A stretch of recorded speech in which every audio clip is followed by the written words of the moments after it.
Hey everybody, just going to take a quick break from the show and tell you about Noom. Has Noom helped you? I believe it has. Oh, that's got an app. You can do tracking. It's terrific. It does. Noom builds personal plans that can meet individual needs. That's the thing. Takes into account any dietary restrictions, medical issues, other personal needs. That helps build a plan that works for you. And yes, so I know that you've had your own personalized program here that you've been working on.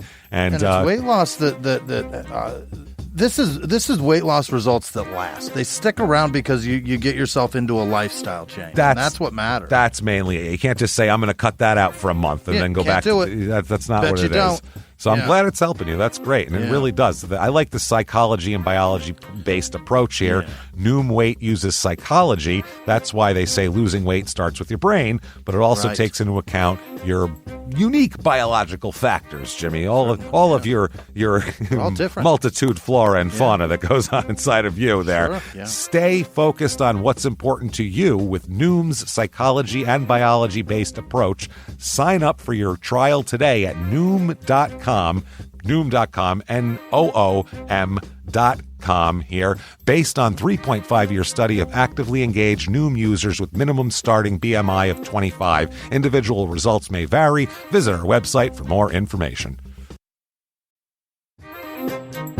Hey everybody, just going to take a quick break from the show to tell you a little bit more about Rocket Money. It's the start of a new year. It's the perfect time to get organized, set your goals, prioritize what matters most. And for me, top priority is getting myself together here. Financial wellness, doing that, which that feels important, just feels like adult stuff that you have to do. And thanks to Rocket Money, my goals feel achievable now. They show me all my subscriptions in one place, help me easily cancel ones I forgot that I've been paying for, which happened to me, absolutely happened to me.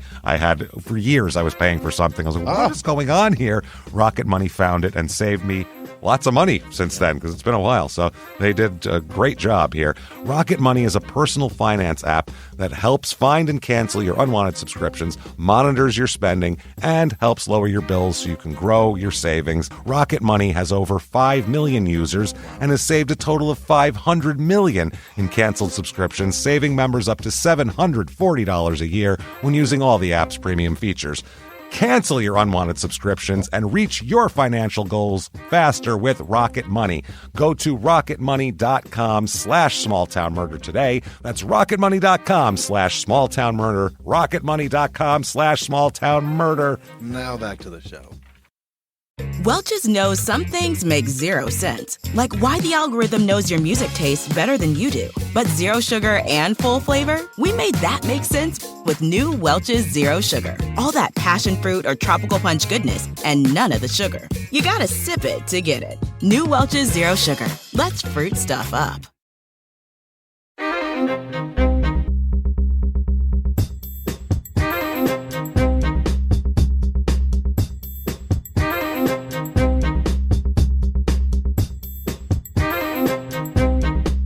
Hello, everybody, and welcome back to Small Town Murder Express. Yay, and choo-choo! Oh, yay indeed, Jimmy. Yay indeed. My name is James Pietragallo. I'm here with my co-host. I'm Jimmie Whisman. Thank you for joining us, everybody, on another crazy, crazy edition of Small Town Murder Express.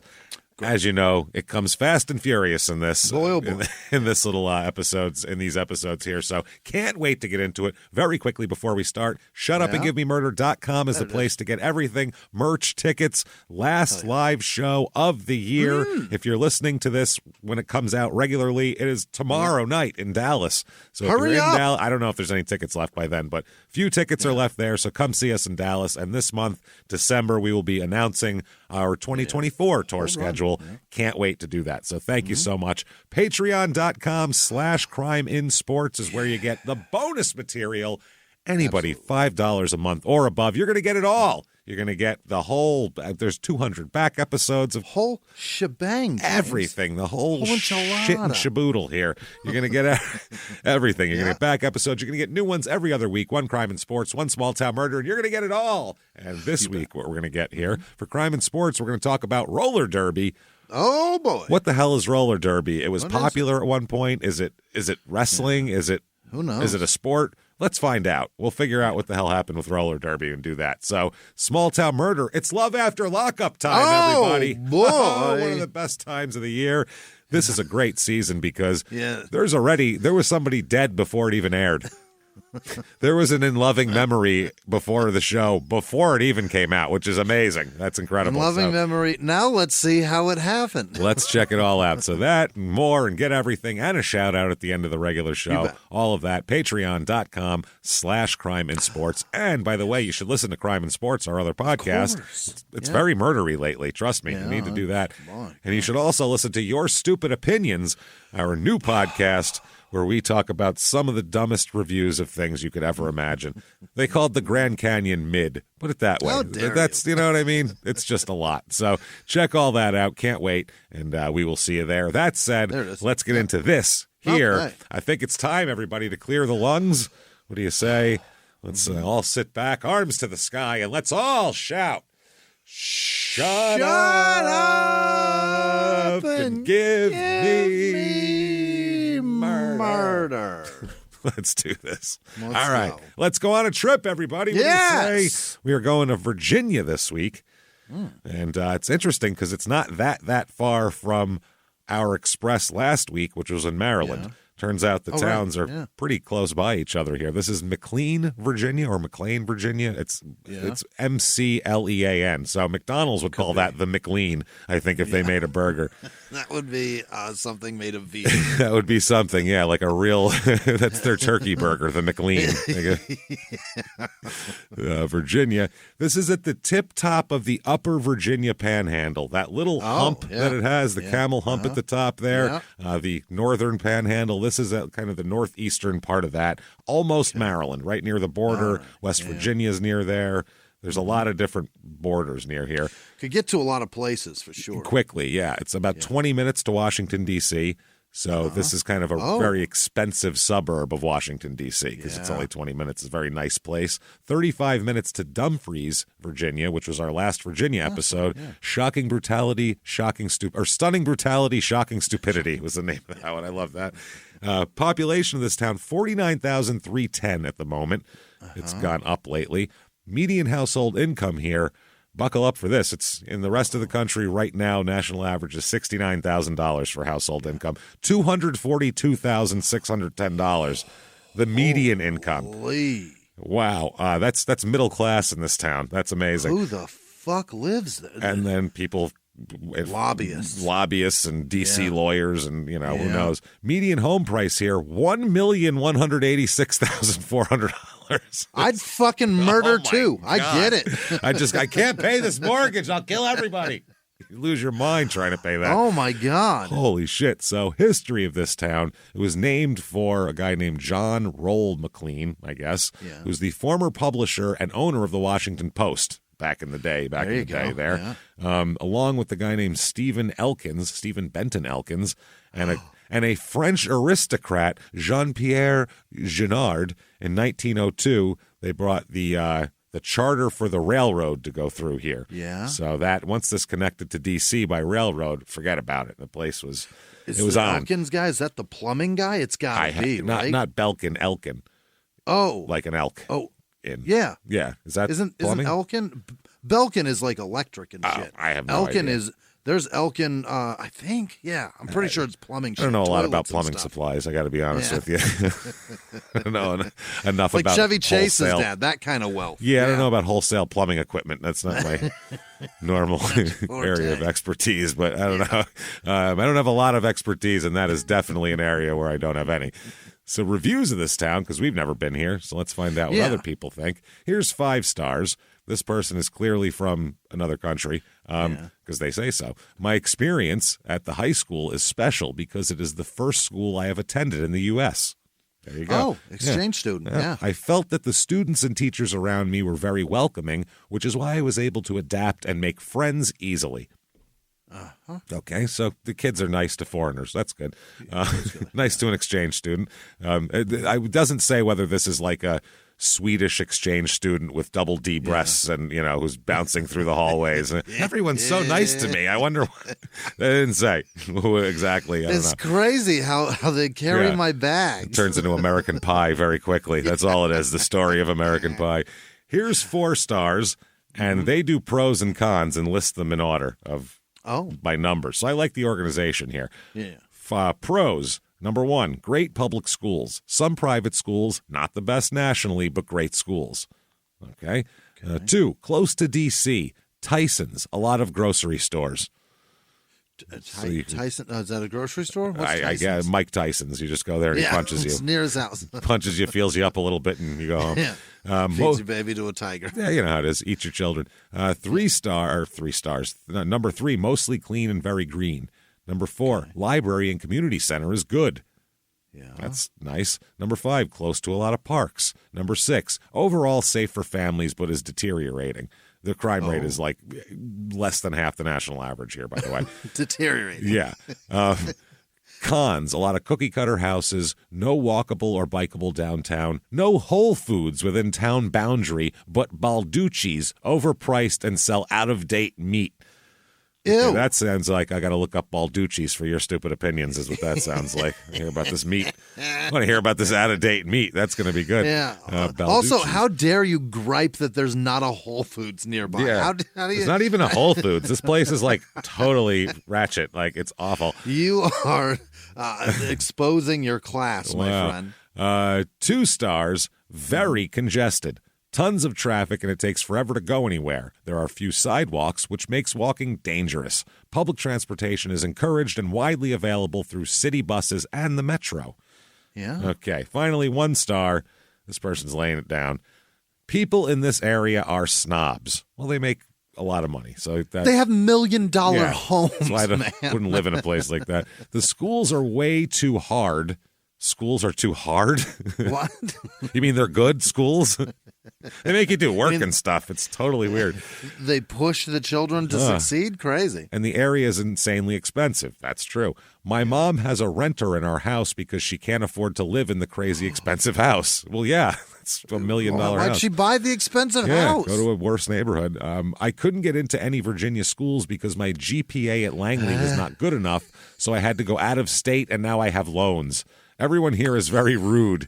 Kids are so spoiled, including you. You sound spoiled. Yeah, you fucking asshole. What, are you going to complain about Whole Foods at the end of this, too? You're dumb, too. Yeah, that's the other thing. You couldn't even get into... Some kids here are getting allowances of $500 a month because their parents are spoiling them. Okay. Well, that's nice. They do that in Beverly Hills, too. That's just, you're in a rich place. That's what they do. What do you want? It sounds weird and like nothing foreign to what the two of us grew up around. I have no idea what that's like. No clue. Allowance. That sounds incredible. Yeah, I don't care if it's $20. Awesome. I just used to pocket my lunch money and keep that and spend it on something else. Man, things to do here. McLean Day. Okay. Need fun? Come to the biggest annual festival. There's all sorts of shit. 100 exhibitors, gourmet food, music, games, sponsors, balloon animals, a magician, a petting zoo, amusements, large and small carnival rides, and much more. What else is there? Sounds like that's everything you could possibly have. Also, things that we don't want to tell you about, like monster trucks. Yeah, they said trucks. Truck pulls. Yeah. Oh, they said trucks. Other than live vivisection, I don't know what else you could offer people. Live sex acts. What else could you offer? It draws 10,000 plus people, they say, through the day. Wow. There's rides and shit. Performance will be held throughout the day on a main community stage and a more kid-oriented juggler's stage. Oh man. That sounds like circus stuff. It's kind of what it is. There's like here's 12:50. Noah Asher comes on. Low key covers and originals, it says, is what he is. Okay. 1:10, so he's got a 20-minute set. These are like comics. Get out. Get in and get out just to set your guitar up and make this sound okay. All right, get the fuck off now. I didn't even play anything.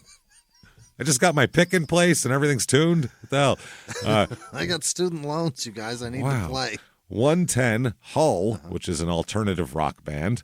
Then, oh my God, 140, Unruly Theater Project, the Alden's Professional Teen Improv Group. Oh, Jesus Christ. No. Yikes. Then we have the Teen Character Awards, Kirill French, who does Broadway tunes and pop solos.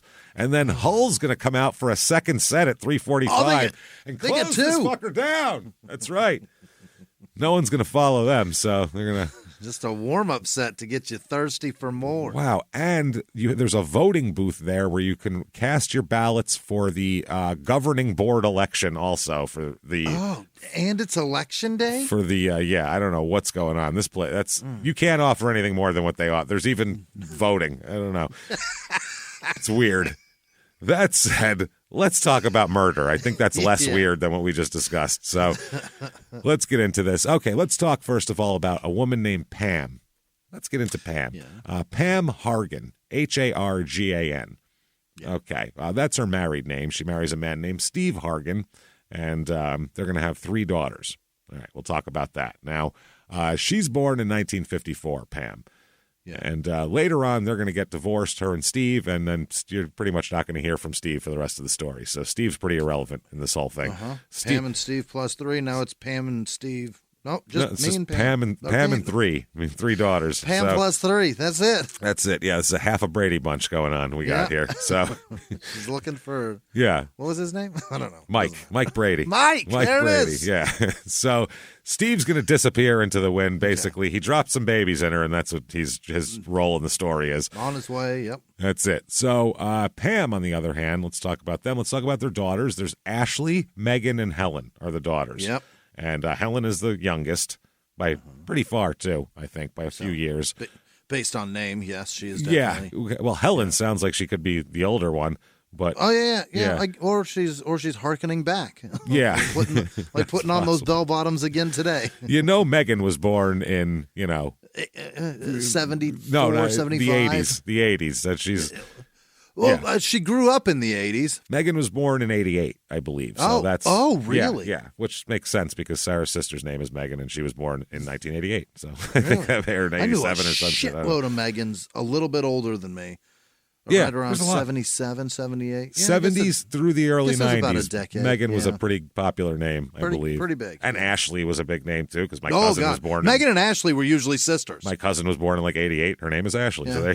So I got all that stuff. So, and then Helen is someone who was born in, 42? 31. Yeah. It's usually the mom of Megan and Ashley. That's what it is. But instead, Helen is the youngest daughter. She wasn't born until 93, Helen. So, wow. Yeah.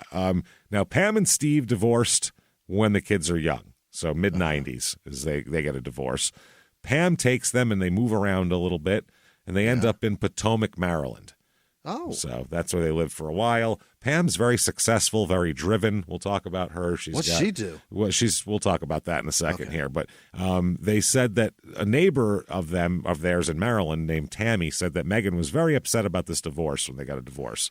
Yeah. Not happy about that. This neighbor said she got to know Megan and her little sister Helen and would see them over across the fence and that sort of thing. She said the girls are always out in the yard with the dogs and that sort of thing. And she said there was always a little sibling rivalry with them, which is pretty normal. And she said that Megan brought it up a lot, saying that Helen was the favorite. Helen's the favorite. She's the baby. Yeah. What do you want? Yeah, you're going to get that. So she said, though, they got along. This was just like, normal sister shit. And, she liked the neighbor liked the family. They seemed nice, Pam and the girls here. So Pam, her career, she's huge in a career sense. Like that's what she really focuses on. Yeah. She is a vice president of Lockheed Martin at that point. Holy. Yeah, she's been working her way up. Aeronautical shit. Jesus. Yeah, she's been working her way up the food chain here for a long time. Playing the game, in the corporate world. Works her way up to vice president of Lockheed Martin, which is a pretty impressive job. She's got... there's probably 11 of them, but she's still one of them, and that's awesome. She makes good money, I bet. That's the thing.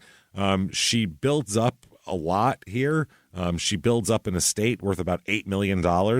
Fuck. Not too shabby. What year is this? This is this is by 2014. She's built up that much money. My God. So from the time she gets a divorce and really works on her career, she really, works her way up, and she's doing amazingly. Everybody says she's very generous, too. She gives the girls anything they want. Yeah. She's very generous with the daughters, helps them all the That's time. awesome. And Fuck yeah. it is. It's nice. So Helen takes after her mother. Very ambitious, the youngest daughter. Yeah, she double major. She goes to SMU in Dallas, and she's double majoring in math and management science there. So corporate what are you stuff. Do with that? That seems like for management. I don't even know. That's so brilliant. I don't even know where you apply it. That seems like vice president of a corporation type Probably. Yeah. You know what I mean? Type of degrees. That's what I just strikes me as like her mom probably told her that was a good idea for how to wake her way in the corporate world. Both of those majors are outside of my capabilities, and I would have no fucking idea what she's doing or where she's going. Imagine majoring in math in college. Oh, that sounds terrible. I would be awful at that. I'd be so bad at that. And then I quit on it junior year, my senior year, because you have to take math all 4 years of high school. My senior year, I took consumer math, which is learning how to balance a checkbook. Literally plus and minus. That's it. Addition and subtraction. 18 years old. That's what I'm doing. Now make sure to put your dollar store purchase in. That's $18. Now you got to subtract it. Okay. Put the dollar sign or you get it wrong. Oh, my God. So 2014, she meets a woman named Erin, or young lady, Helen does, at college. Helen's away at Southern Methodist, and she meets a woman named Erin. And Erin said, when I first met her, I was extremely scared of her, of Helen. Of Helen? She said, because she didn't laugh or smile. But she's kind of like an onion. You have to peel the layers off, and you really get to know the kind of genuine person underneath there. But that's how driven she is she scares people to the point of Jesus, she's a focused one there. But dead serious. Erin became very good friends with her. They studied a lot and all that sort of thing. Helen works at a restaurant while she's at school down there for a couple extra bucks. She's working as a waitress. And she ends up meeting a guy, Helen does, down there, working at the restaurant also. Now, it's not a fellow student who's double majoring and some shit like that. Really? It is a guy who's in his 30s who works at the restaurant. That's all he's got. So if you're in your when you're in your 30s and you're, because I've done it and I know a million people like this, and shit, I was there myself. You know what I mean? So you're a lifer at that point. Yeah.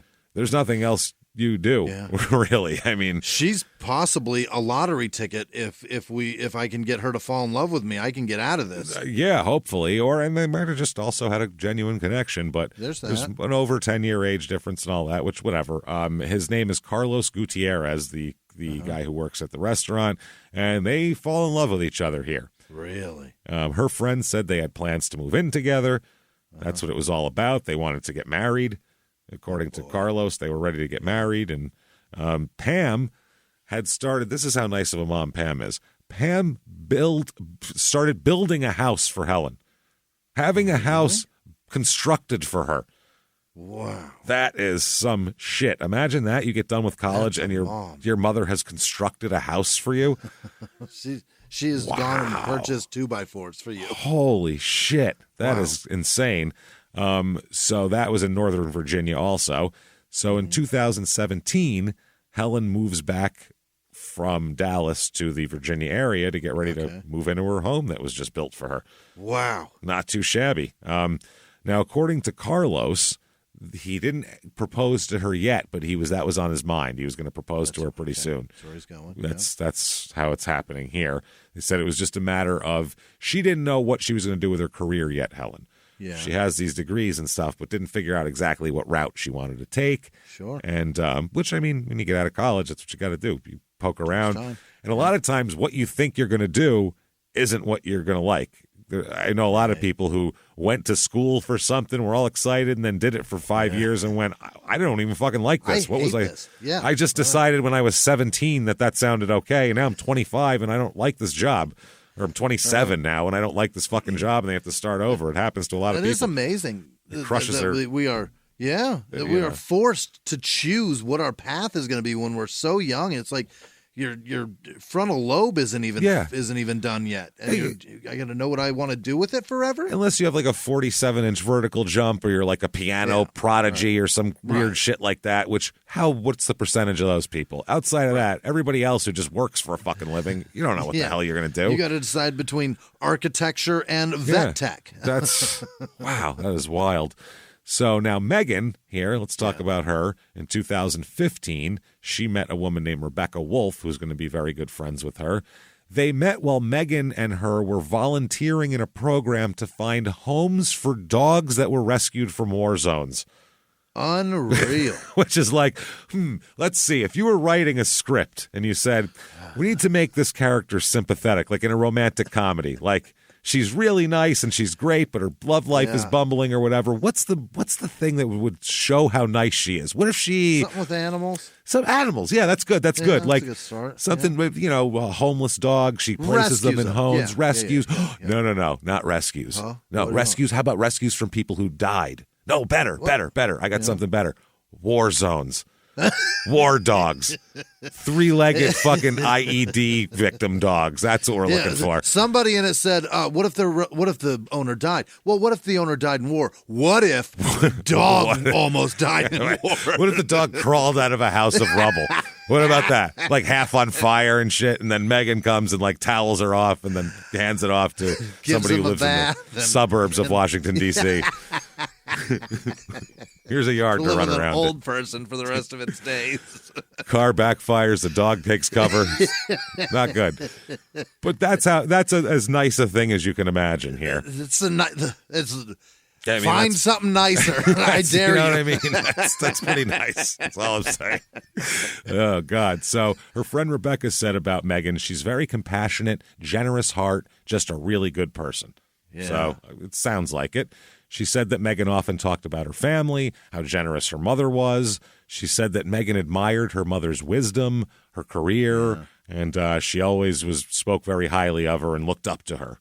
And her mom went through the fucking 70s and 80s working her ass off, and the 90s to get ahead, to get to a point where she's got $8 million. Yeah, she's doing great for herself. Impressive. She's doing, and that's it. She kind of self-made too, and they really, they were impressed that she worked her way up the chain. Did that and got a divorce. That's what I mean. And since that, it took her like 20 years to work her way up to vice president. So unbelievable. They're impressed with that. So, and also she said she talked very well of her sisters also, and she was especially close to Helen. Her and Helen are the close ones here. So she said Megan talked about Helen struggling with things and feeling depressed.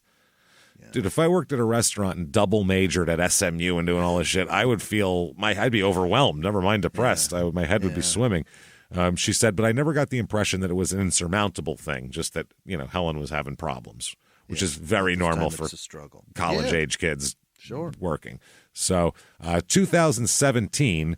Megan, by then, she has an 8-year-old daughter named Molly, and they've been living with Pam while Pam and Helen's living there as well. Helen's husband, I guess, is away in the military, I believe, or not her husband, I'm sorry, Megan's husband. Jesus Christ. Got it. Megan's husband, they're in the middle of a divorce at this point.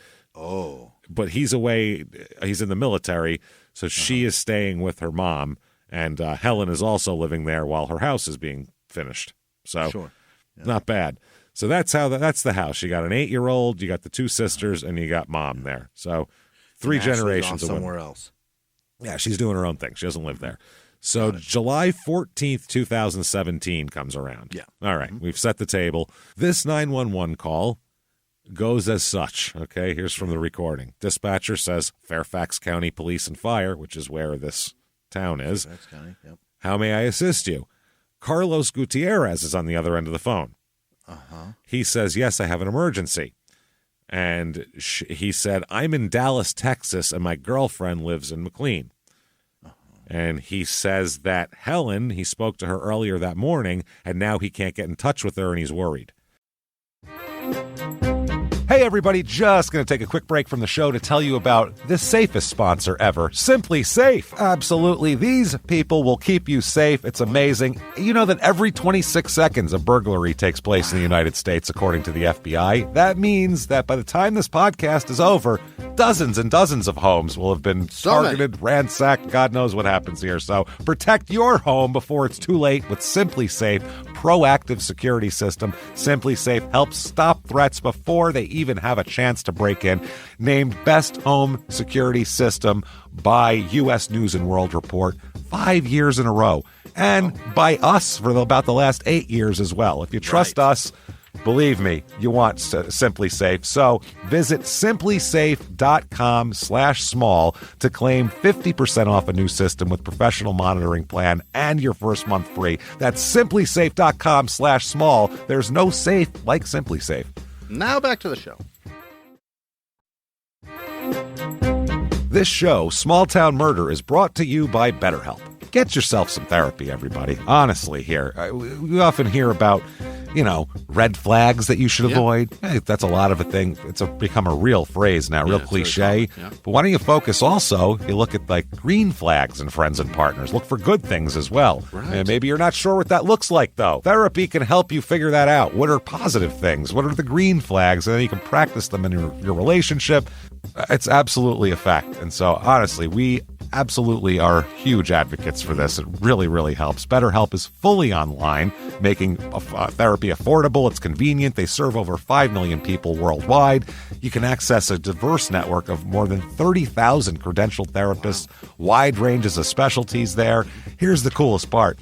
You're not getting along with your therapist, you're just not feeling it, you can switch at any time, no extra charge. Wow. The thing is, they want you to get help. That's it. And you can do it with BetterHelp. Discover your relationship green flags with BetterHelp. Visit BetterHelp.com/smalltownmurder today to get 10% off your first month. That's BetterHelp, HELP.com/smalltownmurder. Now back to the show.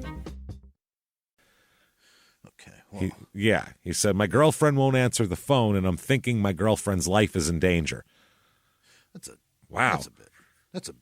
Maybe she dropped it in the toilet. You know what I mean? It's sitting in a bag of rice right now. We have no idea. She's had enough of your shit for today. Maybe she's had enough of your shit. Maybe there's a lot of explanations for why phone calls don't come or go, or maybe she went out and fucking left her phone and it dropped beneath her car seat. She can't get it out. Who knows? We don't know. Maybe she's dating another man that's her age. Who knows? You never know. Doesn't work at a restaurant. You never know. Right. So the 911 dispatcher says, okay, what I need you to do is contact your local jurisdiction, file a report with them, and tell them that Fairfax County requires a teletype in order to do a welfare check.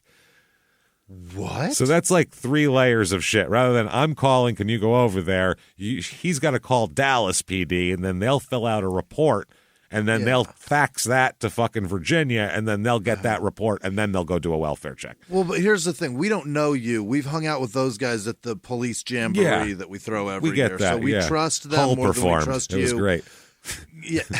Hull rocked the house. Double set. It was pretty hot. Why don't you give those guys a call, and they'll make a whisper to us, and we'll figure it out from there. Jesus Christ. So what kind of bullshit policy is that? That's crazy, isn't it? That's so much. Isn't this public safety? Isn't that your main I'm worried baseline about it. fucking job? Public safety. Get some reports filled out first. I don't know. We got other shit. Get somebody we trust. Wow, we don't know who you are, and we can't take your word for it. To drive all the way to someone's house and knock on the door? No, that seems like a bit like a bridge too far. These people got $1.5 million homes. We can't just go knock on these doors. Yeah, and this is too. This was like a scene. This was like a $1.5 million house in 2017 that they live in. Too. Right. Yeah, it's really nice. And we go knocking on doors there. It's going to make people question things. It'll drive the property value down. Yeah, the whole neighborhood will be mad at us. So he's trying. So now he's calling. So he's supposed to call the other police now and figure all that out. So call ends with nothing. So he calls back 15 minutes later. Okay. Hi, me again. They said, Fairfax County, how can I help you? And he said, my girlfriend told me. Now he just comes out with this rather than, I think my girlfriend might be in danger. She won't answer her phone. His first thing he says is, quote, my girlfriend told me that her sister killed her mom. Now my girlfriend won't answer her phone.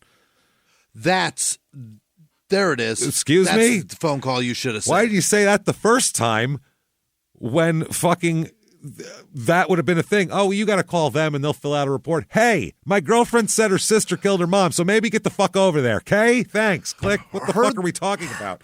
Heard there was one murder. Now there may be two. Yeah, possibly two. What do you think? The longer you wait, there may be more. That is wild. So they said, the 911 dispatcher here said, okay, well, this was out of the blue. Your girlfriend is sitting in a house with a dead woman? And he says, yes. I don't know. I'm in Texas. I have a lot of questions here. And I think everyone, he does and the dispatcher does, and no one has the answers. You know who could solve this? Send someone the fuck over there.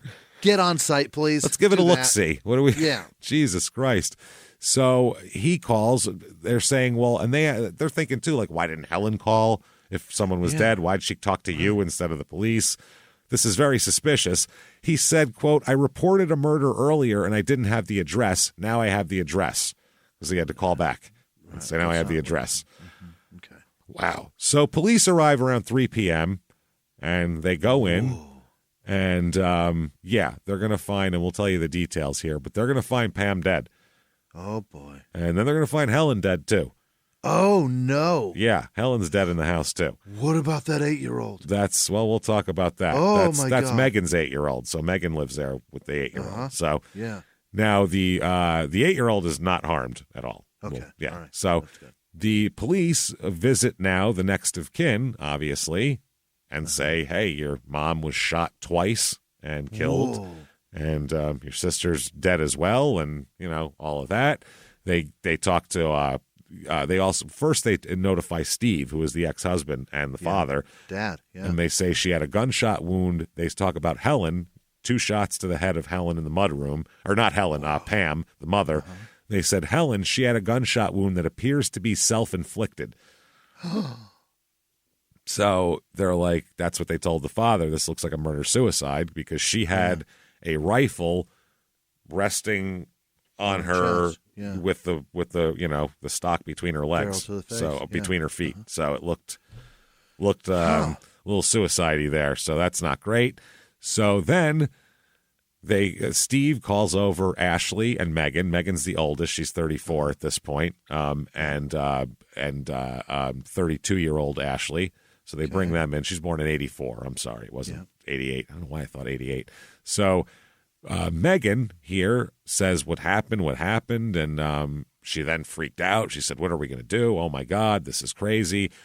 Ashley said, our mom always took care of everything. We don't know what to do here. And Megan said, I just don't even understand. We were at the friggin' house. Like, what the fuck? How could this be? She said she left the house with her daughter about 1:30 p.m. that day and said there had been an argument between Pam and Helen, who had been upset. Megan said to the police, Helen has been so angry, like just so angry all the time and struggling emotionally.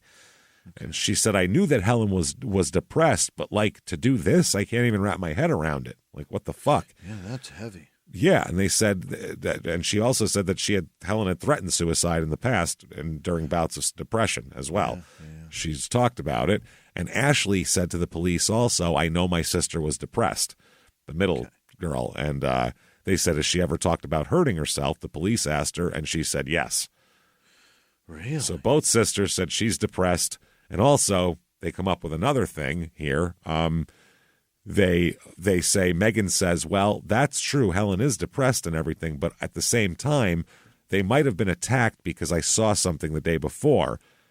And that was 2 suspicious males that she said were casing the neighborhood.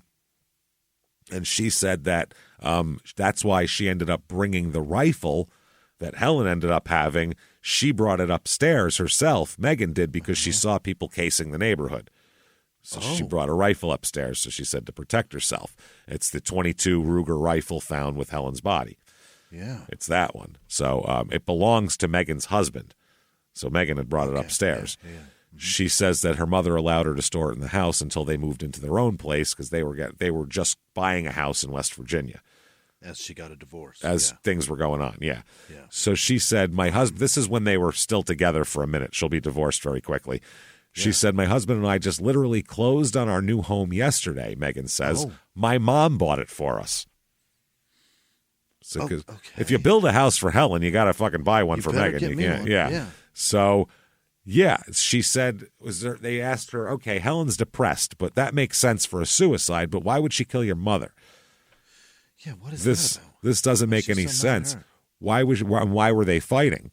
So Megan says to the police, quote, well, she, meaning Pam, she believed that Helen was going to try to move Carlos into the house from Texas, and my mom didn't want that.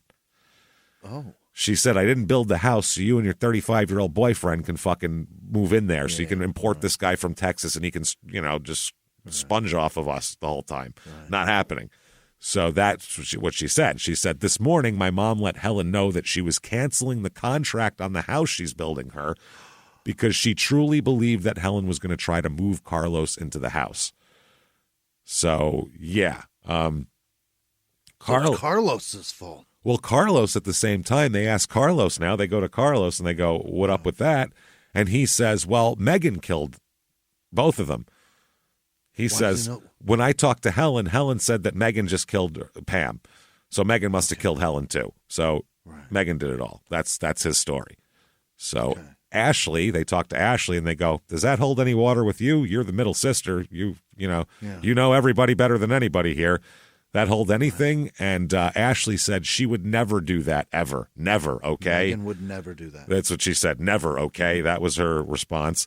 Her friend Rebecca Wolf also said that. She said, I do not believe that Megan could kill her mom, Pam, or her sister. No piece of me can believe that. And she said that Megan called her on the day of the shooting and sounded like a destroyed, puddle of a person who was just, my sister, my mother. Out. Yeah. She had nothing to do with it because the news of it was the reaction to the news of it was far above anything that she could fathom. That's what she said. She said she was very distraught and she did not give me details of what had happened. She just said, we've lost Mom and Helen. That I find strange. You'd think you'd say somebody fucking killed her, that's weird. But so by 8 p.m. that night, police are telling the media that this looks like a murder-suicide, because this is a big deal. It's in a very nice neighborhood. Fuck yes. Not a lot of police tape usually in this neighborhood, so people are a little curious. Well, the average house is $1.5 million. Yeah, it's crazy. Yeah. There's questions. All right, so let's get into the scene here, because that's going to be important, the actual evidence here. So the crime scene, the detective here, Julia Elliott, she's with this other detective, Byerson at the scene, and they're looking through the evidence. And they arrive at the scene. Pamela's found shot in the head and lying in a pool of blood in the laundry room, shell casings strewn about her body, is the way they put it. So everywhere. The detective said she saw Pamela's body first, and she said the first thing that caught her attention was Pam's cell phone. Yeah. She said it's lying on top of the pool of blood and the blanket. Oh. And the other, she said it wouldn't fall on top of the blanket and on top of the blood once you were already covered up. Yeah. Like then how would it fall out of her pocket on top of everything where there's no blood? So she said that suggests to me that it was placed there by someone. Somebody touched it. Someone murdered her, obviously, so that makes sense. So they said they went to Helen next. Helen also shot in the head, found dead in an upstairs bathroom with the rifle placed between her feet and the muzzle resting on her stomach. Now, they said she had a lot of blood on her face. It was very hard to see. Until they got her in to the medical examiner, they couldn't really tell anything at this point, what the fuck was going on. They said the butt was on the floor between her legs, barrel pointing up toward the ceiling. Okay. And the detective said you would expect that if the rifle had been sitting there as she bled so heavily, it should have blood on it. That was weird. It'd be covered in it, yeah. So that was weird. No blowback on it from the strange on the none of it. So. Yeah, they said that's weird. And they said were there fingerprints on the rifle, and there's no fingerprints that were usable on the rifle also. Weird. Which is a problem. They said there was DNA on the trigger, but it doesn't belong to Helen or Megan or Pam, or I think it belongs to Megan's husband? The husband who's overseas, so he's definitely not the murderer. So they do find Helen's DNA is found on the rifle case near it. Okay. That's found as well. So here's another thing they find. They said they're trying to figure it out, but they said that they were looking around, and the detective said, I got a little nosy, and I wanted to see what my victims may have looked like in life. You do that. You look to see how they lived, to see if that makes sense of what could have happened. So That's a weird way to say it, though. Well, yeah, but you have to. You have to know the murder. You got to figure out the victim. Who's the victim? The victimology is a big part of how the profiling works. But why I did got that a little person nosy. get Why didn't you chosen? just say during the investigation I found this? I was investigating. Don't say I got a little Well, nosy. this makes sense because when the end of the sentence comes out, you'll understand. Yeah. She said, so I pulled out one of the center photo albums to look at it. Because the photo albums don't mean anything for this. You know what I mean? That's what I think she said nosy. Like, it wasn't like, she wasn't measuring shell casings, distances, or anything like that. This was like, I was poking around, kind of just going off on my own. Got a little nosy and started sniffing their bras. Started just sniffing underwears and checking out the drawers and opening them, closing them. Like. And, looking at medicine cabinets, poking around, see what kind of moisturizer this lady because she looked good for her age. I'm not going to lie. Not bad. So she's using there is a little, what is that, Avon product? What do you got? A little oil of Olay. I think it's a little oil of Olay. So she looks it up, and inside the album of family photos was documents. And they had Megan's bank statement. There was Pam's. These were folded up in there. Pam's bank statement. A spreadsheet full of passwords and security verification details to unlock all of Pam's bank accounts. Just stumbled upon it. Just in there. Wow. And so they said that at the time, though, the financial documents were not on the search warrant. So she couldn't take these. Yeah. So, she photographed the documents and left the house. She got the proper search warrant, came back. This is after the scene's been processed and the house has been turned back over to the family. Yeah. When she comes back, they're not there anymore. All gone. All gone. Wow. That's odd. That's just got a little nosy, and unbelievably, I found this. And now it's gone. Now it's gone. So that's interesting. Now, also, the detectives get a little bit suspicious as they go a little more onto this. They do test Megan's hands for gunshot residue and photograph her and everything, but that's like way later in the day. Yeah. So they said she was in the house at some point that day, so they have to look into her. She's saying basically she left right before all this happened. So, and during her questioning, she did admit to having the murder weapon in her hands. The day before she brought it up. The night before, but still, she had it in her hands. Which also, her DNA, Megan's, was found on the gun case handles, which she said, I was the one who took it upstairs, so of course my DNA's on the handles. So they were like, okay, that's interesting. So they also said this about Helen's phone, the victim here, or the possible victim or suicide perpetrator, suicide person, I don't know. They said there was almost no blood on her phone. They said Helen had used it that day to talk and text with Carlos, but there's no fingerprints on it either.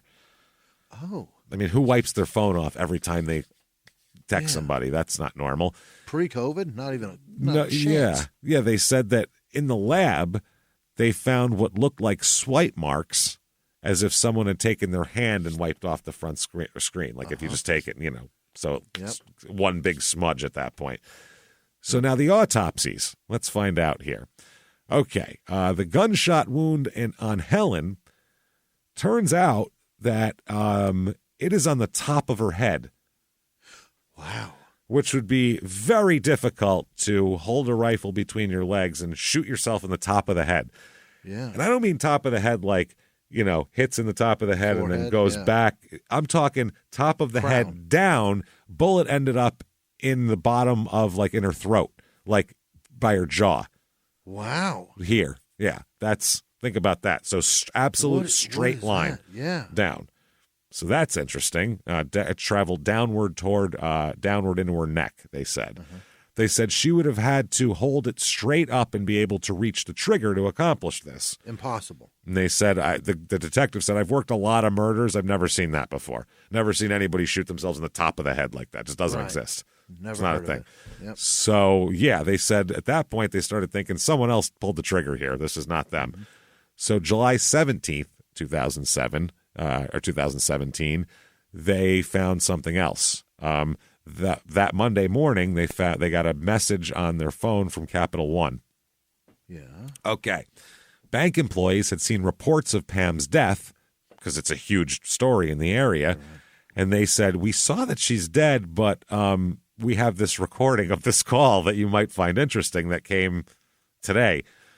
And yeah, and it was Capital One Bank. Can you tell me your name, please? Pamela Hansen Hargan, the caller says. No. Holy. And they said, they said, what can we do for you? And she said, I was told I could do a wire transfer. Oh, my. This is a recording from the day of the murder, by the way. Yeah. They said she's trying to do $420,000 out of Pam's account and into a real estate settlement company in West Virginia, where Megan's house is. Yeah. And Capital One said, oh, you're going to buy a house? And she said, for my daughter, yes.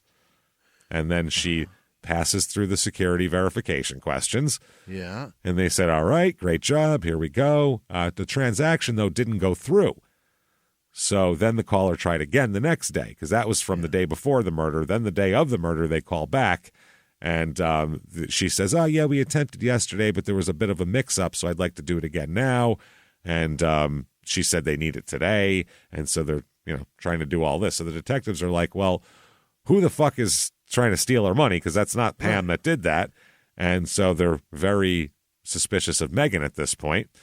So they talk to Megan, and the detective asks her how she's holding up. And she says, I'm not really okay. No? Not doing okay. No. She says, they ask her about the wire transfers, and she said, oh, must have been some kind of mix-up at the bank because, she was supposed to pay that title company and blah, blah, blah. So he said he started to think that maybe Megan wasn't telling the truth here. Megan said, I realize there's a lot of confusion here. She said, Helen has been so angry, just so angry all of the time over everything. But Megan said that her sister would never have killed her mom or herself or her mom and herself, any of the combination of those. She said, I can't imagine my own baby sister doing all of that. That's crazy. She said, but have you looked into the strange men in the neighborhood? Anybody got a doorbell cam with some casing? We are looking for what strange man cased your house, murdered your parents, and then tried to buy you a house. And then tried to weird guy. He was like, I'm going to buy that daughter a house. I bet they need final payment from that title company. It's a very strange man. You're right. She said, I had to call the police about these two guys. Other people had called about them too, apparently. Now she's trying to say, so that gives her credibility. But they said no one else ever called, the police said, when they back looked on it, and it was nothing else was reported. And the only person who ever mentioned that was Megan. Wow. So they're like, interesting. The only call that's made about these guys in the neighborhood is from Megan Hargan. So they said there's nothing. The only thing they have here is Helen defied the laws of physics. Yeah. Or Megan killed her mom and sister. That's what they're thinking. That's it. Yeah. Nothing else. So then one day the detective said she demanded to come in and get an update on the case, which that's a bad. Yeah. I want to know what you're thinking here. So July 19th, 2017, she thinks she's getting an update. They think they're doing an investigation here. So they bring her in, and she says, all this shit. She said, this is just unimaginable. Everything. My mom was the best. I could ask her for anything. And, all of this shit, right? She ends up staying here for more than 4 hours. She thinks she's getting information in that 4 hours? Yeah. And they said we would ask her questions that we would know the answer to, and she would either pivot to something else or just outright not answer the question for 4 hours. Mm-hmm. A lot of, they said a lot of long story short, and the point I'm making is, and all of these weird things. Yeah. I don't know what you want me to say. At one point, they said, we want you to tell the truth, just the truth. Hey, everybody. Just going to take a quick break from the show to tell you a little bit about Sono Bello. The most known secret with celebrities and influencers and all these famous people is so many of them have had lipo. They've had lipo, whether it's a little touch-up here or a total makeover. Yeah. Nobody has a perfect body. That's the thing. No. They may look like it on TV, but there's things that help that. Absolutely. Lipo now has changed, and Sono Bello's been at the forefront with using LAL technology and getting those beautiful and natural outcomes for each person. Looking real natural. Our friends at Sono Bello are offering their best deal. You're now included in their winter savings event, but appointments are limited, so please get on this. Sono Bello doctors are masters in micro-laser fat removal, a brilliant technique that removes stubborn fat permanently. Wherever your problem areas are, tummy, love handles, thighs, arms, it's gone in one comfortable visit. Eating healthy and workouts are great. Keep doing that, but if you want to lose that stubborn fat in one visit, check out Sono Bello. Save big during their winter savings event. Schedule your free consultation now at sonobello.com/smalltownmurder. That's sonobello.com/smalltownmurder. Now back to the show. Hey everybody, just going to take a quick break from the show to tell you a little bit more about our stylish friends at Quince. That's right, let's go elevate your styles, people. Yeah. Get it going, look good out there, and you can do it now without breaking your wallet, without breaking the bank, because at Quince, you can get high-end, versatile pieces at prices we can all actually afford, which is very nice. You want to get good stuff that lasts and it's good, and they have quality stuff that's very affordable, and you can do like we did, upgrading our stuff here, while still being a very reasonable price. Quince only works with factories that use safe, ethical, responsible manufacturing practices, along with premium fabrics and finishes. It's all quality stuff. You're going to love it. Trust us, it looks good. And I've got the leather jacket. It's a very high-quality item. Real nice, soft leather. Yeah. Jimmie's got his linen pants he's rocking. Yeah, they're terrific. Come on, be like us. Be fashionable. Get in there with Quince. Indulge in affordable luxury. Go to quince.com/smalltownmurder for free shipping on your order and 365-day returns. That's QUINCE.com/smalltownmurder to get free shipping and 365-day returns. Quince.com/smalltownmurder. Now back to the show.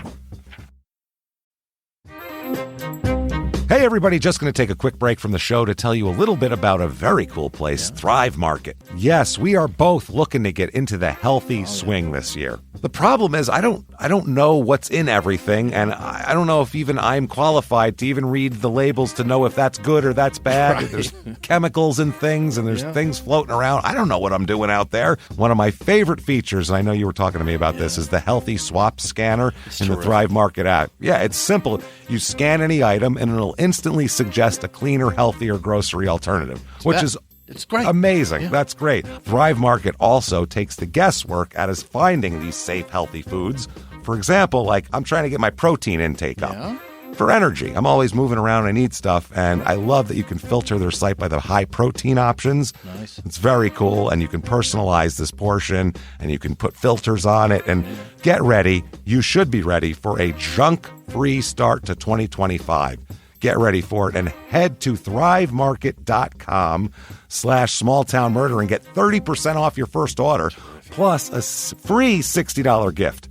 That's THRIVE market.com/smalltownmurder, thrivemarket.com/smalltownmurder. Now back to the show. And the detective says, I want you to just answer one question.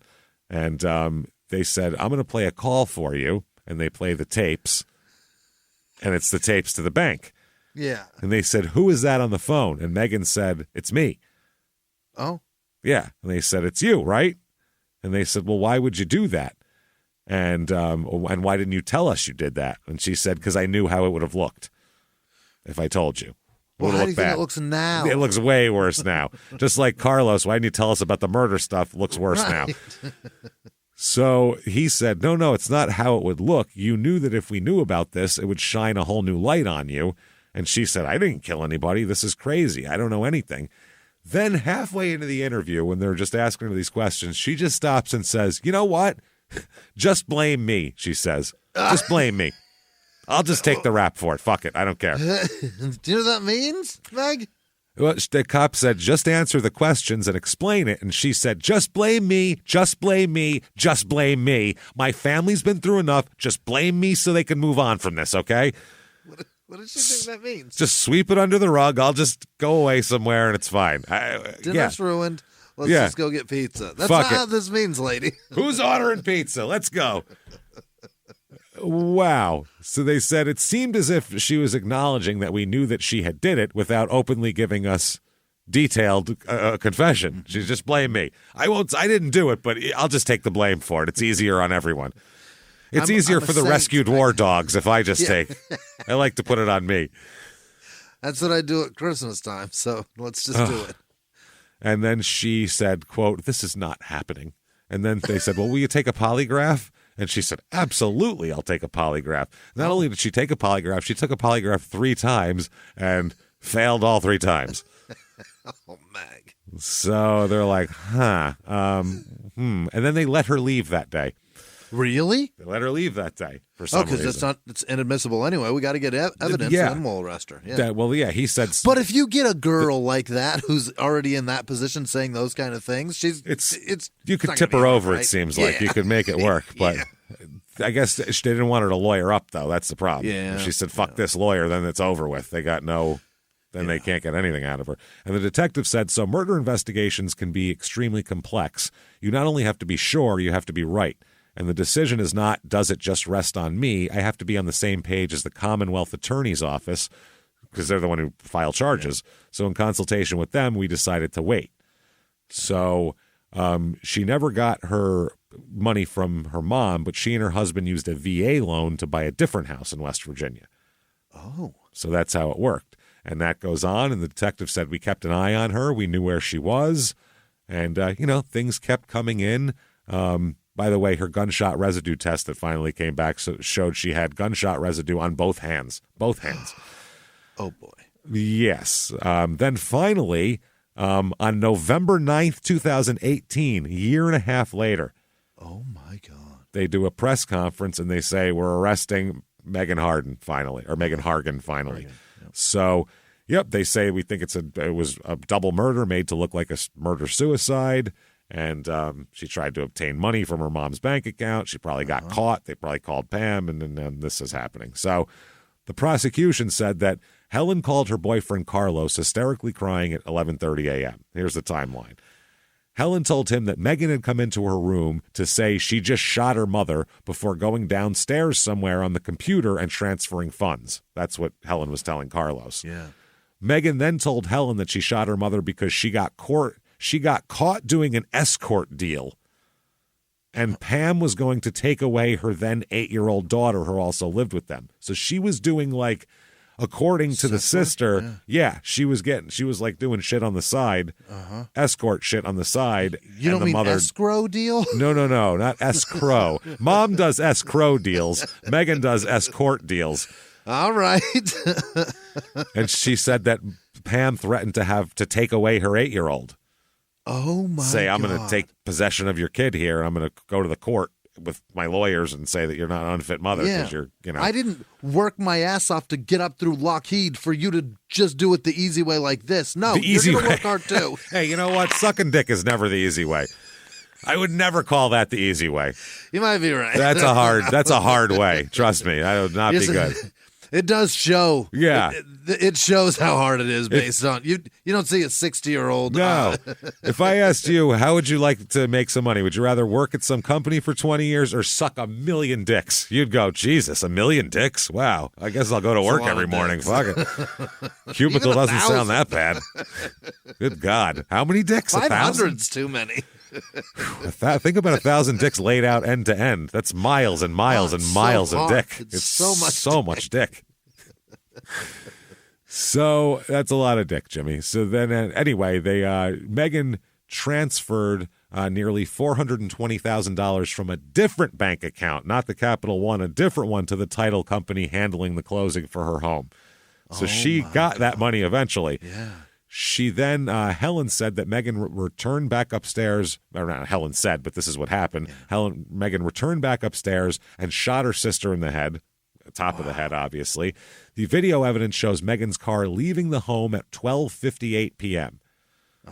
That's when they left, and Helen's boyfriend continued to receive text messages from Helen's phone after Helen got obviously dead.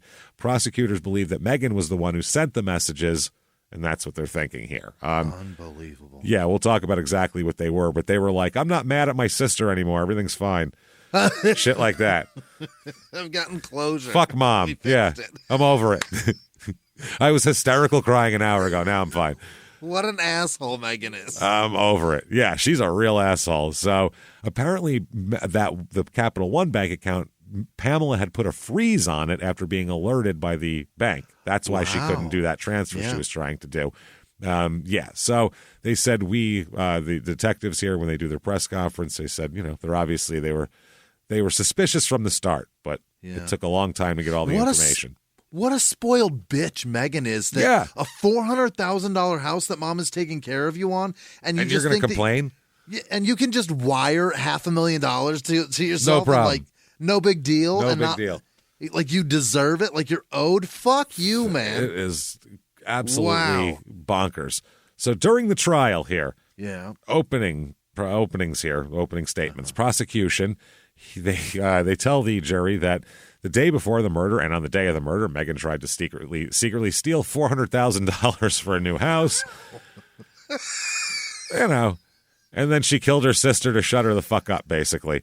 Wow. That's pretty cold. They said this is an individual who murdered two of her closest family members for money.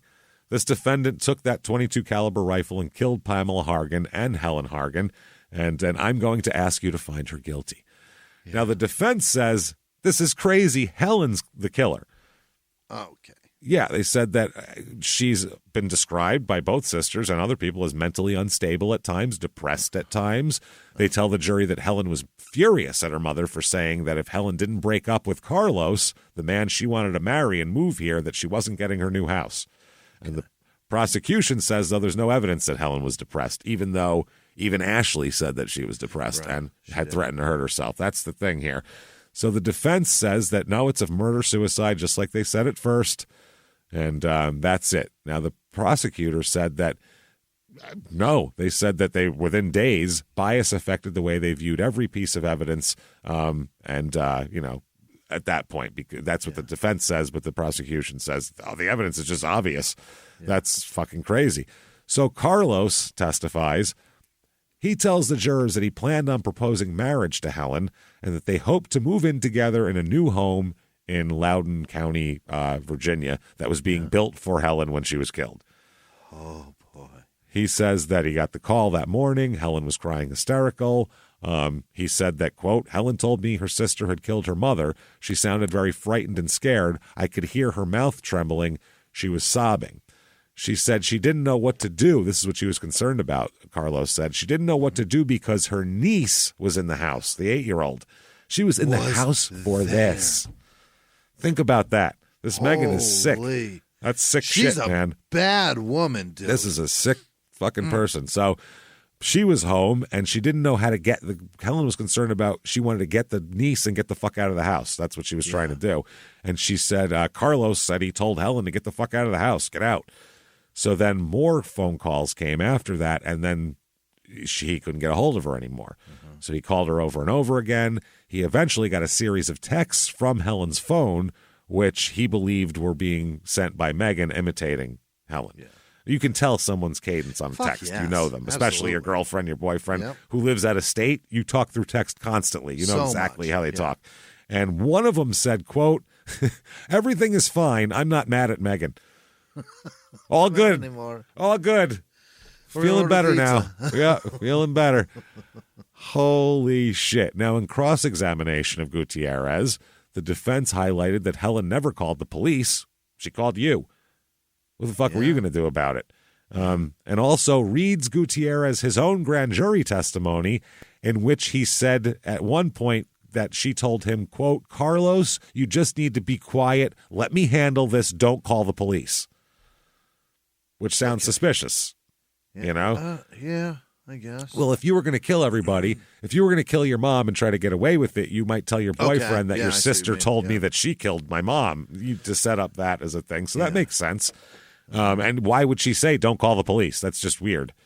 Yeah, looking from that side, it's like, why are you trying to handle this? You should be in fear for your life and that child. Yeah, get the fuck out. While you're calling the cops, run on the way and dial 911 as you're running. Yeah, don't call me back until the cops are there. Yeah. And so the defense says that Helen lied to Carlos as a part of an elaborate ploy to frame Megan, and then realized that she couldn't pull it off and just shot herself. Wow. Yeah. Megan also said that her mother told Helen that she was canceling the contract on her home. Megan said that was the reason. The reason was because of Carlos. The mother blamed Carlos for getting Helen into drugs. Oh. Which, if you're 30s, in your 30s and you work at a restaurant, everyone I ever knew, not all of you do, but you know where to get them. You can get it in 2 seconds. Yeah. The other guy who's next to you has it. If you may be proxy holding because you know where it is. That's all it is. And that's honestly, we've both worked at restaurants, so that's not. Don't get insulted if you work at a fucking restaurant because you know it's fucking true. If you're how easy in your 30s working at a restaurant, it's because you do drugs. How easy can you get Coke at a restaurant right now? Restaurant person, get me some Coke right now. No problem. Know exactly who has it is your answer. I'm gonna go knock on the kitchen door. So Megan said, I love Helen, but something has really changed in her over the last couple months. They bring up that she said. The forensics said that they reconstructed Helen's death scene and testified on behalf of the prosecution that Helen's arm was not long enough to pull the trigger to make the bullet go that way. A rifle, the barrel is 20 inches long. You can't reach up and get the trigger. But the defense says you certainly could with your toe. Okay. And that's where the butt of the rifle was. If you use your toe, you could do it. But the bullet didn't come from that way. And the experts said, yes, that is possible, actually. She could have gotten that shot off with her toe. That's possible. They said possible, theoretically. To curl up, I guess, yeah. So the prosecutor, by the way, at one point when he's interviewed, he said, I think she's pure evil. She's a pathological liar, and that's what she is. So... The detectives come in, talk about the bloodstains, position of the rifle. The detective said she didn't have an arm span long enough. Her fingers couldn't reach the trigger.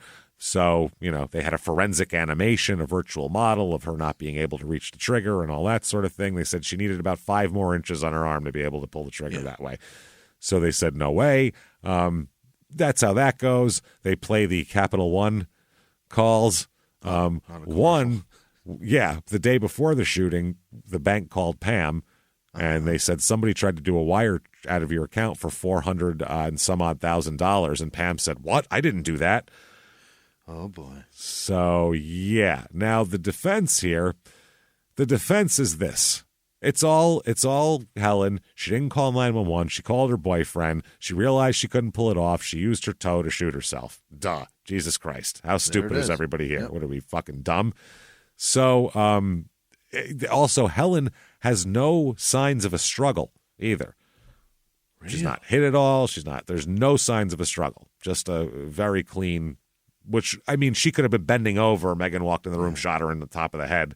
Right. And that's it. She fell down and then she placed her, put the rifle between her fucking legs. And that's the scene. Yeah.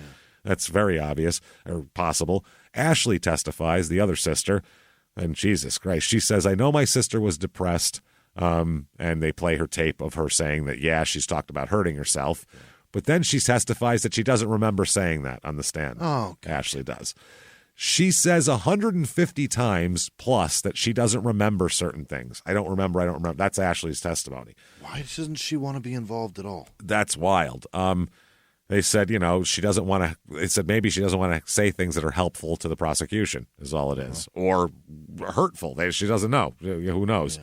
So they said also she was a victim of trauma and she might have been, there's a lot for her. Maybe it overwhelmed her, possibly. But they said, she puts her head down, uses the toe to shoot the top of her head.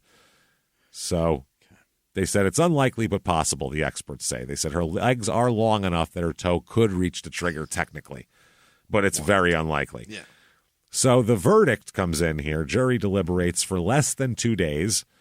And they reach a decision, and they find her guilty of 2 counts of first-degree murder, 2 counts of felony use of a firearm here. Yeah.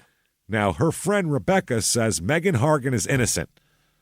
Really? Yes. She said, and Rebecca said she's worked for the Justice Department for 5 years. She knows criminal trials. She's around them all the time. She said, I would not be comfortable sending someone to prison for the rest of their life without knowing beyond a shadow of a doubt in my mind that they did it. That's not the law, though. The law is beyond a reasonable doubt, not a shadow of a doubt. Those are very different. Right. Shadow's 100%. Reasonable's 70%-ish. If you're going to put a percent on. Yeah, right. 75. 3/4. If you have gunshot residue on your fucking hands, you fired a gun. that seems like both hands, and not on Helen. The blood spatter doesn't line up. The phone thing doesn't make any sense. You fired a gun. You fired a gun. So in the appeal, she appeals, and they say that one of the jurors during the trial, Tasha Nix, went home on her own and did an experiment with her own .22 rifle and to see if she could pull that off.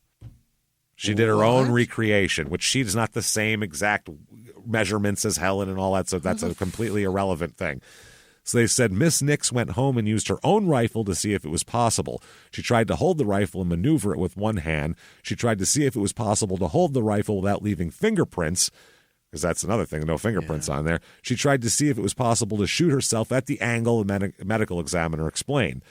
She decided she was unable to figure out a way to do that. Then, when they did so before the trial was over, she had made up her mind already, which you're not allowed to do. Then, during deliberation, she told all the other jurors about this, which you're not allowed to do. It has to be stuff in the jury room. They could have done it in the jury room. They could have asked for the gun and done it. But you can't do it there. So, they said that she then told all the other jurors about that. And obviously, that's not great. That's horrific. Yeah. So they said a juror is not expected to check his common sense at the courthouse door, is what the judge said. Yeah.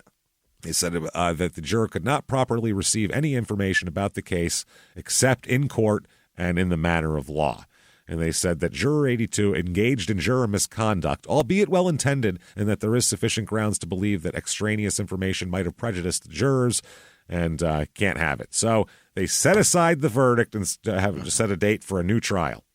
Whole new trial. New trial. By the way, the public defender put it this way, quote, "This is a tale of two sisters," which should be the name of this episode, should it not? The Tale of Two Sisters. This is a tale of two sisters, Helen Hargan and Megan. And he said, one of them killed their mother. It's up to you to decide which one of these two theories you're going to believe. Yeah. And the jury says, no, we still believe the first. It's guilty as fuck. Yeah, she's guilty again. It is a tale of two sisters. One did Helen things. The other did Megan things. The other did Megan things. Yeah. In the first trial, she was, you, ma'am, may fuck off. Life in prison she got sentenced to. This trial, she has not been sentenced yet. Really? Because this trial just ended in September. She was found guilty again. 6 years later. 6 years. That's what I mean. And how much longer can we wait for this, So wrap it up, Meg. Wrap it up, Megs. Let's go. Let's fucking do this. Jesus. She's going to be sentenced in January of 2024. Okay. Probably to life in prison, I would imagine. But we don't know, obviously. She's guilty, though. So yeah, the last time the jury recommended life, judge gave her life. So we don't know. It seems she's going to get it again. Seems super guilty. Like, if she didn't call Capital One and do that stuff, I'd go, wow, how the fuck do you convict her? Because there's, I mean, her DNA's on that, but so's that. There's no fingerprints. Well, lack of evidence isn't evidence. So, right. You know what I mean? She did a decent job of cleaning. That doesn't mean that it just doesn't make, that phone call crushed her. Destroyed her. Yeah. Because especially the stuff with Carlos and Helen not calling the cops and calling him. Yeah. Without all that stuff, it looks like Helen. Period. But that gunshot, man, it's from the top. Nobody does that. Nobody does. But how do you could have said, I think she was murdered. I don't think it was a murder-suicide, but you can't prove Megan did it at that point. Right. It just doesn't mean that she did it. It just means somebody did it. But Helen saying that she did it and the 8-year-old was in the house, that's damning too, but it looks like a lie the other way. Right. Without those, without like he's batting it away. Yeah, without playing those phone calls in court of her voice, saying those things, that fucked them. That fucked her. You know what I mean? It really did. So anyway, that's Virginia. So holy shit, Virginia coming strong this week with a twisty one.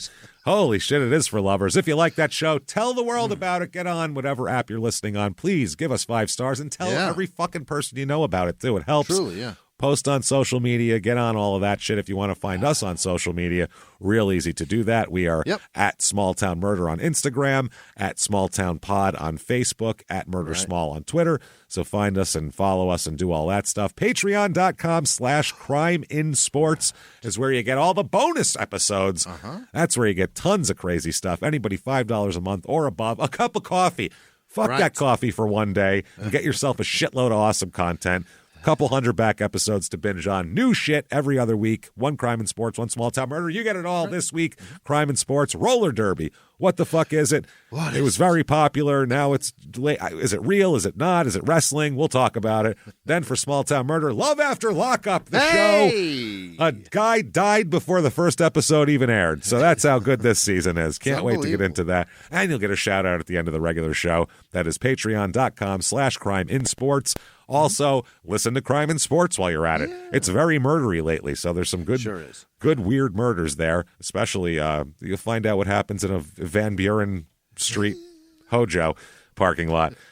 And, do that. Also, listen to Your Stupid Opinions, our new show. It's out, and it's fucking hilarious. So, boy, is it good.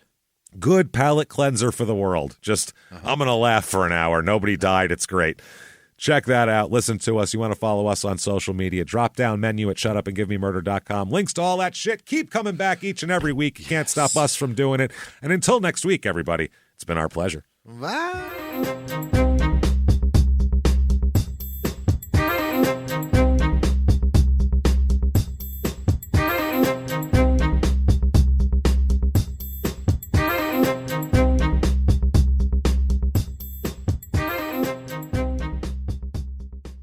If you like Small Town Murder, you can listen early and ad-free now by joining Wondery Plus in the Wondery app or on Apple Podcasts. Prime members can listen early and ad-free on Amazon Music. Before you go, tell us about yourself by filling out a short survey at Wondery.com/survey.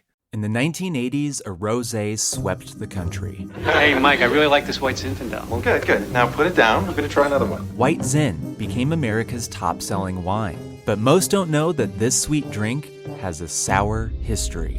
What began in 1986 with counterfeit bottles, a big fraud, a multi-million-dollar fraud, sent investigators chasing one of the most powerful families in the business, the Licciardis. But the closer the feds got to them, the more dangerous things became. It's a story of deceit. At the time, I was paranoid.